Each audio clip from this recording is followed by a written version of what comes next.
प्रिय दर्शकों नमस्कार। ऋषु ज्योतिष में आपका स्वागत है। मेरे प्रिय दर्शकों, ऋषु ज्योतिष समय समय पर आपका मार्गदर्शन करता रहा है। आज के वीडियो में हम एक महत्वपूर्ण विषय पर विचार करेंगे कि ज्योतिष में भाव का कथन करते समय आमतौर पर हम विषोत्तरी दशा, अष्टोत्तरी दशा, योगिनी दशा का आदि का वर्णन करते हैं। और प्रमुख बात यह है कि प्राय सभी लोग भाव और भावेश की स्थिति के अनुसार जन्म कुंडली में फल कथन की क्रिया को अपनाते हैं। परंतु दर्शकों, यह आमतौर पर करते हैं। इसको के साथ साथ हमको तारा पद्धति के अनुसार भी फल कथन करना चाहिए। दोनों के फल कथन में अगर अच्छा मिलता है तो हम ये कह सकते हैं कि बहुत अच्छा प्रभाव होगा। आमतौर पर कई बार ऐसा भी होता है कि कोई विद्वान ये कह देता है दशा तो बहुत अच्छी है, ग्रह की स्थिति भी अच्छी है, फिर पता नहीं क्यों नहीं अच्छा प्रभाव मिल रहा है। उसके कई कारण हो सकते हैं। उनमें से एक कारण है तारा पद्धति के अनुसार फल कथन करने की क्रिया, जो कि बहुत सटीक और बहुत ही अचूक मानी जाती है। यह नक्षत्र के आधार पर की जाती है। दर्शकों,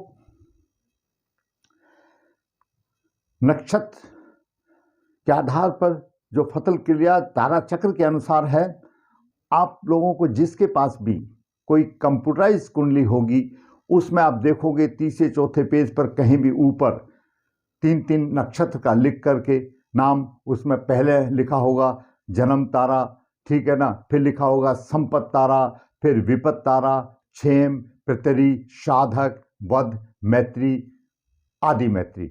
ये 9 जगह पर 3-3 अक्षर का नाम होगा। ये सिर्फ कंप्यूटराइज कुंडली में होगा। जो हाथ से लिखने वाले हैं विद्वान, वो इस तरह से कोई नहीं लिखता है, लेकिन वो भी एक तरीका है भाव फल कथन करने के लिए। उसके साथ साथ हम भाव और भावेश की स्थिति के अनुसार जो कुंडली में प्रभाव का कथन करते हैं, फल का कथन करते हैं, उस कथन को हमको नक्षत्र पद्धति के अनुसार भी देखना चाहिए, तो हम कहीं अच्छे सटीक परिणाम पर पहुंच सकते हैं। आइए देखते हैं इसको किस तरह से किया जाता है। दर्शकों, यह एक जातका की कुंडली है। इसका जन्म 2 दिसंबर 1976 प्रातः 4 बजे हुआ।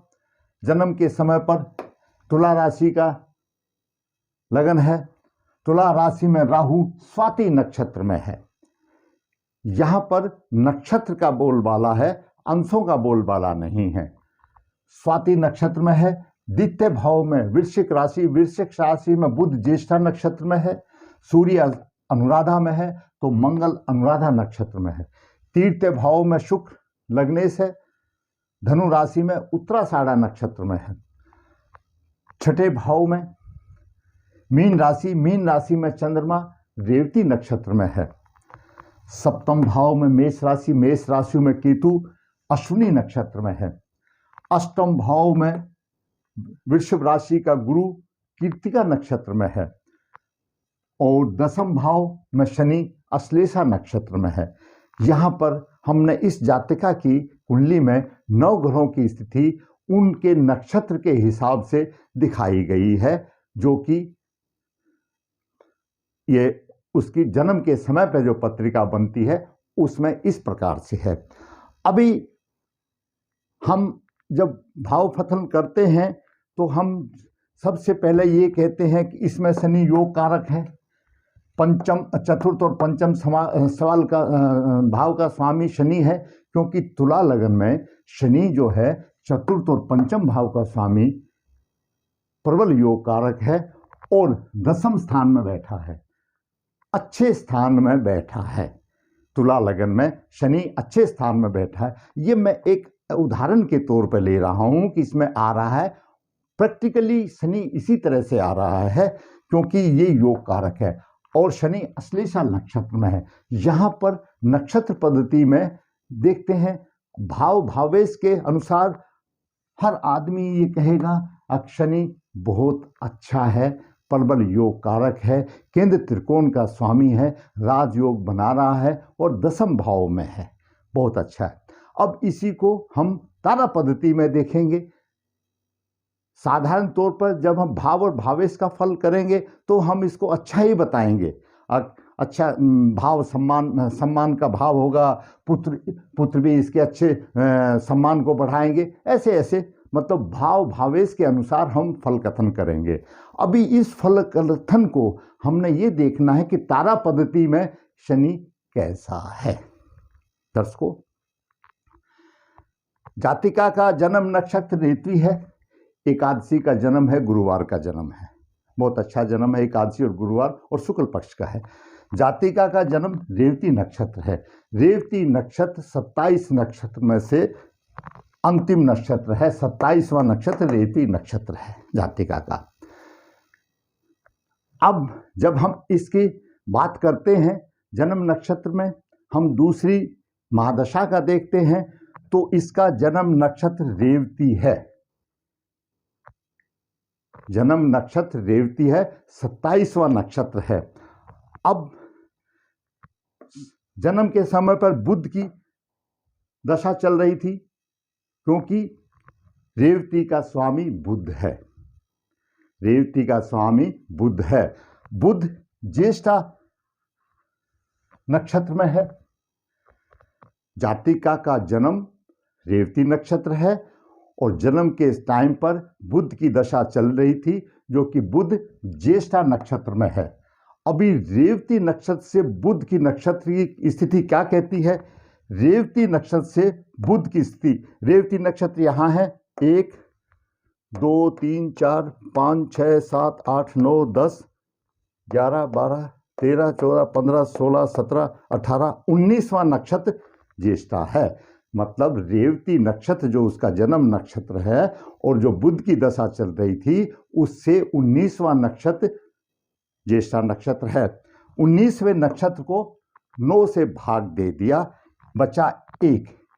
1 का जो साइन आया वह है जन्म तारा, यानी 1 का साइन बताता है 9 से भाग देने से, यानी जन्म नक्षत्र से, और जो दशानाथ जिस नक्षत्र में बैठा है वो कितने नक्षत्र पर है? वो 19वें नक्षत्र पर है। 9 से भाग दिया तो शेष बचा 1 का मतलब है जन्म तारा। जन्म तारा अच्छी तारा होती है, उसका प्रभाव अच्छा होता है।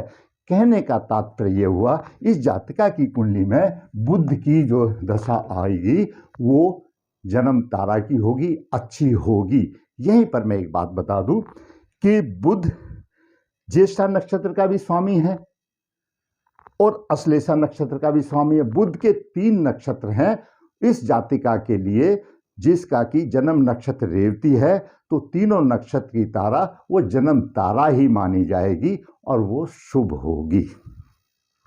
दूसरा देखते हैं, केतु अश्विनी नक्षत्र में है। केतु अश्विनी यानी बुध के बाद केतु की महादशा आएगी, तो केतु अश्विनी नक्षत्र में है। अश्विनी नक्षत्र का स्थान रेवती से एक दूसरे स्थान पर है। जब 2 ही स्थान पर है 9 से भाग देने की जरूरत नहीं। 2 का मतलब है संपत तारा। संपत तारा का मतलब है संपत्ति गेन करना, अच्छी होगी, मतलब 2 भी अच्छी होगी। तो जातिका की अश्विनी नक्षत्र में केतु की भी महादशा अच्छी होगी। उसके बाद आती है शुक्र की महादशा। शुक्र उत्तराषाढ़ नक्षत्र में है। जातिका का जन्म नक्षत्र रेवती है और शुक्र उत्तराषाढ़ नक्षत्र में है। शुक्र रेवती से उत्तराषाढ़ 22वां नक्षत्र बनता है। 22 नक्षत्र को 9 से डिवाइड किया, 9 से भाग दिया, बचा 4। तो 4 का मतलब है क्षेम, अच्छी तारा होगी, अच्छी तारा, इसकी शुक्र की तारा भी अच्छी हुई। अब देखते हैं सूर्य की महादशा। सूर्य अनुराधा नक्षत्र में है और जन्म नक्षत्र रेवती है। रेवती से अनुराधा नक्षत्र 18वां नक्षत्र पड़ता है। 18वें से जब हम 9 से भाग देते हैं तो 0 आया। ये अनुराधा नक्षत्र जो आया वो आदि मैत्री होगी, वेरी गुड, वेरी गुड होगी, वो भी दशा उसकी अच्छी रही। उसके बाद जातिका की चंद्रमा की दशा चल रही है। अभी जातिका की चंद्रमा की दशा चल रही है और चंद्रमा रेवती नक्षत्र में है। अब इसमें हम आगे देखते हैं अंतरदशा का। अभी तो हमने ये आपको महादशा के बारे में बताया कि जन्म नक्षत्र से जिस महादशा जो शुरू हो रही है उसका दशानाथ, उसका स्वामी कितने नक्षत्र पर है उसको 9 से भाग दो, जो शेष आया उसके अनुसार उसका प्रभाव माने।